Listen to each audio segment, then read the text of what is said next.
What makes Billy Hatcher and the Giant Egg unique?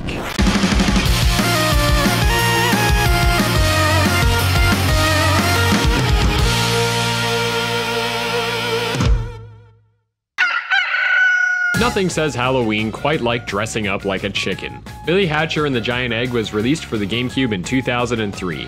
Developed by Sega and Sonic Team, Billy was set to join the ranks of Sonic, Knights, Monkey Ball, Sama de Amigo, etc. Although receiving respectable ratings, the game only went on to sell 250,000 units, but Sega did follow through by putting Billy Hatcher in Sega All-Stars Racing and Sega Superstars. It may not be for everyone, but it definitely holds its own as a weird, quirky, but ultimately fun title for the Gamecube. What makes Billy Hatcher unique is the variety of gameplay that stems from simple mechanics and controls, as it hybrids puzzle solving, combat, and platforming. The story of Billy Hatcher is a simple one. In the world of Morningland, the evil crows have shrouded the skies in darkness. When a chicken notices Billy's bravery and courage against the crows, he is donned with the legendary chicken suit, granting him mystical powers.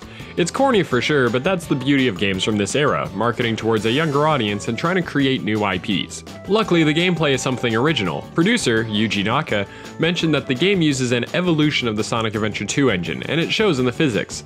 Although not perfect, Billy runs at an average speed, but when players find an egg, the game shifts into something faster paced but a bit trickier.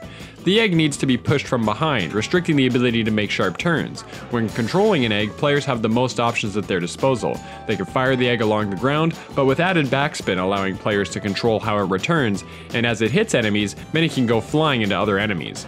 Billy can also do a ground pound to hit an area or set off switches, or he can simply run the egg into opponents, which with the pushing mechanics is both easy and satisfying. But of course, there is something hiding underneath the shell of these eggs.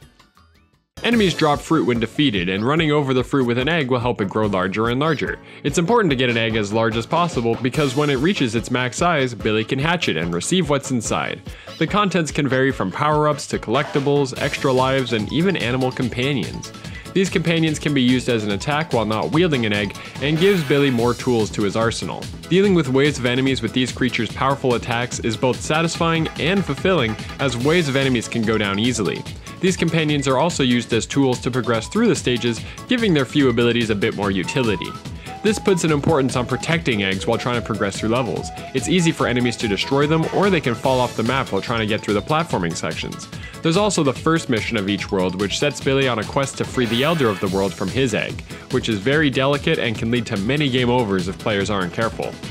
Although on the surface the mechanics are thin and simplistic, the game plays at a nice pace that lets players experiment and deal with enemies in a variety of ways.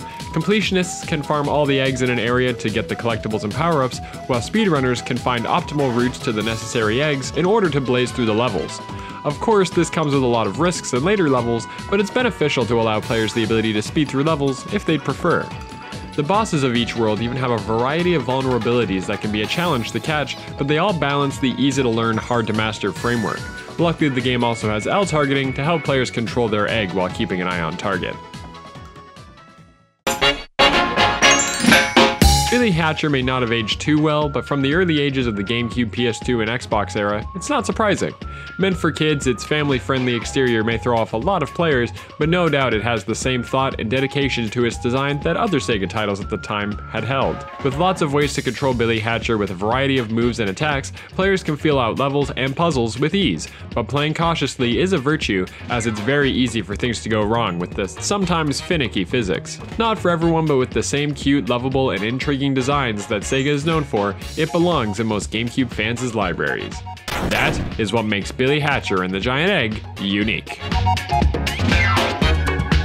If you enjoyed this video, click that like button, and if you'd like to see more videos that discuss what makes any video game stand out, be sure to subscribe. Thanks for watching.